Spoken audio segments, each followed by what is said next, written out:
खैर अगली अपडेट आ रही है बॉलीवुड से। तो वहां पे फवाद खान करके जो कि एक पाकिस्तानी हीरो है, उसको पुलवामा में अटैक होने के बाद से आज तक रोल नहीं मिला था बॉलीवुड में। और अब न्यूज आ रही है कि उसकी एक मूवी आने वाली है बॉलीवुड में जिसका नाम होगा अबीर गुलाल। जो सुनते ही लोग गुस्सा हो गए कि एक तरफ वो लोग हमारे फौजियों को शहीद कर रहे हैं और दूसरी तरफ आप पाकिस्तान के ही एक्टर को बुलाकर हमारे यहाँ मूवी बनवा रहे हो। क्या बॉलीवुड में एक भी हीरो नहीं है जो ये काम कर सकता है? क्योंकि आए दिन हम लोग देखते हैं कि कई सारे एक्टर बोलते हैं कि मेरे पास काम नहीं है, मुझे काम की जरूरत है, और कई सारे लोग स्ट्रगल कर रहे हैं अपनी जिंदगी को बनाने के लिए बॉलीवुड में, तो आप उन्हें काम दे दो। खैर, तो आपकी इस पे क्या राय है कमेंट्स में बताइए। तो सबसे पहली अपडेट आ रही है बिग बॉस से। तो वहां पे इस बार एक गधे की भी एंट्री हुई थी एज ए कंटेस्टेंट, जिसे देखकर पेटा करके एक संस्था है जो कि बिल्कुल खुश नहीं थी। तो उन्होंने कहा था कि टीआरपी के लिए गधे का ऐसे इस्तेमाल करना ठीक नहीं है, तो इसीलिए गधा राज को डायरेक्ट बाहर कर दिया गया बिना नॉमिनेशन के। खैर, सल्लू भाई की बात हो ही रही है तो लॉरेंस बिश्नोई जैसे कि एक के बाद एक सबको निपटाया जा रहा है और कहा है कि अगर सलमान खान माफी नहीं मांगेंगे तो मैं उसको भी निपटा दूंगा।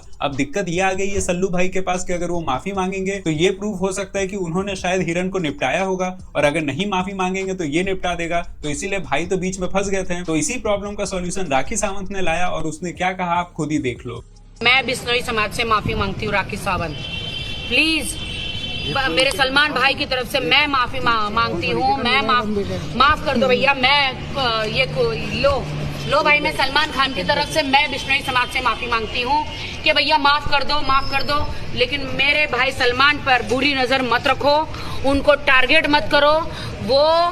वो गरीबों का दाता है। और अगली तो बहुत ही शॉकिंग अपडेट आ रही है। जो हमारे ज्ञान के सागर हैं मिस्टर पी पॉय, उनकी ही कार की एक्सीडेंट हो गई और वो कार की फोटो डालकर लिखते हैं कि मेरे लाइफ की सबसे डरावने पलों में से ये एक है और मैं शुक्रिया अदा करना चाहूंगा माता रानी का, सीट बेल्ट का और होंडा सिटी के एयर बैग का। और जैसा कि ये ज्ञान के सागर हैं तो इस कंडीशन में भी बिना ज्ञान दिए तो ये रह नहीं सकते थे। तो इन्होंने 3 ज्ञान भी लिखे जो इन्होंने सीखे हैं। पहला कि हमें सीट बेल्ट पहनना चाहिए, दूसरा कि जब हमें नींद जैसी आए तो गाड़ी नहीं चलाना चाहिए, और तीसरा कि safety is not just for you but for everyone on the road. खैर, मेरा सवाल है कि आपको ये सब बातें कुछ ज्यादा जल्दी नहीं समझ में आ गई? क्योंकि ये सब तो ड्राइविंग स्कूल में ही बता दिया जाता है। खैर, इनकी हालात अभी ठीक है क्योंकि ये सब के बाद जैसे ही मैंने ट्विटर देखा तो भाई ट्विटर में एक्टिव थे। वहां वो एल्विस यादव और नताशा के बीच में जो कोलैब आ रहा है, जो कि एक पेड कोलैब है, उस पे लोग जब ट्रोल करने लगे एल्विस को और नताशा को, तो भाई ने डिफेंड करते हुए कहा कि उन्हें हेट देने का कोई मतलब नहीं बनता, क्योंकि अगर 2 लोग किसी म्यूजिक वीडियो के लिए कोलैब कर रहे हैं इसका ये मतलब नहीं कि उन लोग के बीच में कुछ चक्कर चल रहा है। खैर, इसमें आपकी क्या राय है कमेंट्स में बताइए। तो अगली अपडेट आ रही है एंटरटेनमेंट क्रिकेट लीग से। तो पहले सीजन के ब्लॉकबस्टर होने पर अब दूसरा सीजन भी आने वाला है जो कि फरवरी और मार्च के बीच में आएगा। चाहते हो कि ईसीएल में खेलना तो नवंबर दिसंबर में उसके ट्रायल होंगे, वहां पे अपना ट्रायल दे देना। और हाँ, इस बार 2 नए टीम भी आ रही है, तो अगर तुम किसी टीम को खरीदना चाहते हो तो अक्टूबर और नवंबर में इसके ऑक्शन होंगे, वहां जाकर तुम लोग अप्लाई कर सकते हो। तो अगली अपडेट आ रही है अनुपमा सीरियल से। तो उसमें एक कैरेक्टर है अनुपमा का जो भाई इतना ज्ञान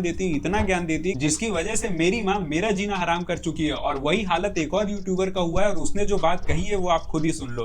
भाई, अनुपमा ना एक लौता नाटक है जिसने तुम्हारी मम्मी और तुम्हारे बीच में ना डिफरेंसेस ला दिए। भाई मैं बता रहा हूँ, बागबान के बाद ये दूसरी चीज है जो बैन हो जानी चाहिए थी। मैं सब देखने के लिए तैयार था, अगले जन्म मोहित बिटिया की जो, या घर की लक्ष्मी बेटियां, 7 फेरों में, सब कुछ देख सकता था, पर मैं ये नाटक नहीं देख सकता। हर वीकेंड पे इनका एक तो महासंगम एपिसोड होता था और अनुपमा की आदत है पूरे दिन यैप करने की। भाई हर चीज पे ज्ञान दे रहते थे और फिर लोगों के क्लोजअप वाले शॉट्स आते रहते थे। पूरे दिन यही चल रहा है। और भाई 50 साल की औरत है और इसके 3 लवर्स चल रहे हैं भाई। और मेरे से मत पूछना भाई अपडेट मेरे को क्यों है, क्योंकि आज भी मजबूरी मम्मी के साथ बैठ के देखना पड़ता है। पर भाई क्यों है ये नाटक? और मैं बता रहा हूँ भाई, जिंदगी के बहुत अच्छे रिश्ते थे मेरे जो मम्मी के साथ इस वजह से खराब हो गए कि शाम को मम्मी को अनुपमा देखना था और मेरे को नहीं। और क्योंकि अनुपमा बैठ के यही ज्ञान देती थी कि औलाद कितनी गंदी है, तो मम्मी यही नाटक मेरे को बोलती, तू देख कितनी गंदी औलाद है तुम्हारी। तो अगर भाई तुम्हारे साथ भी ये रिश्तों में कड़वाहट आई है इसकी वजह से, तो मेरे को बताना जरा कमेंट्स में ना।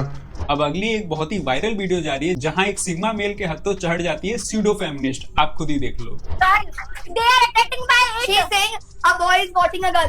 Maybe you are the baddest girl. It depends on the boy. If the boy is good, so he will watch the girl in a good manner. There is no one good for girl. I can say. Wow, what a great topic. There is no one there is no one who is good for girl. So if your partner is good for you or not. तो अगली update आ रही है India got talent से। तो उसमें guest आई थी पूनम पांडे, और जो मजे ये पूनम पांडे के लेता है उसकी एक मैं छोटी सी क्लिप दिखाता हूँ। Who doesn't know Poonam ji? Everybody has 4G. Thank you so much for coming. Thank you for and आज भी यहाँ आने के लिए।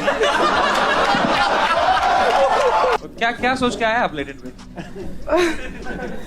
मतलब खुद की एक्चुअली अगर मरवानी हो उसके लिए तो ओनली फैंस रखा है आपने।